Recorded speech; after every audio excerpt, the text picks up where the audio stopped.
Why should we always say Bismillah? Because when you say Bismillah, Allah is with you and put barakah in all what you do. Bismillah, Bismillah, Bismillah, au nom d'Allah.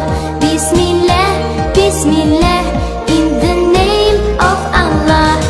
I wake up every morning, say God is the unique.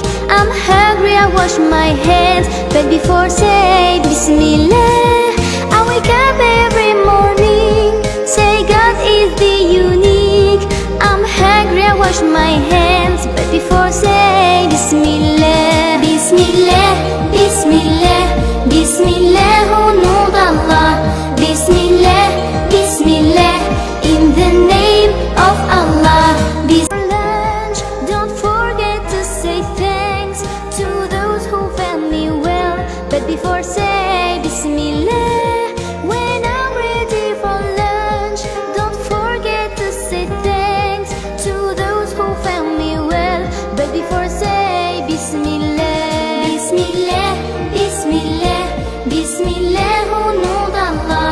Bismillah, Bismillah, in the name of Allah. Bismillah, Bismillah, Bismillah, au nom d'Allah. Bismillah, Bismillah, in the name of Allah. And when school is over, I can play, it's super. Wait, I have to pray, but before say Bismillah. And when school is over, I can play, it's super. Wait, I have to pray, but before saying Bismillah. I don't like children who say Bismillah. I don't like children who say Bismillah.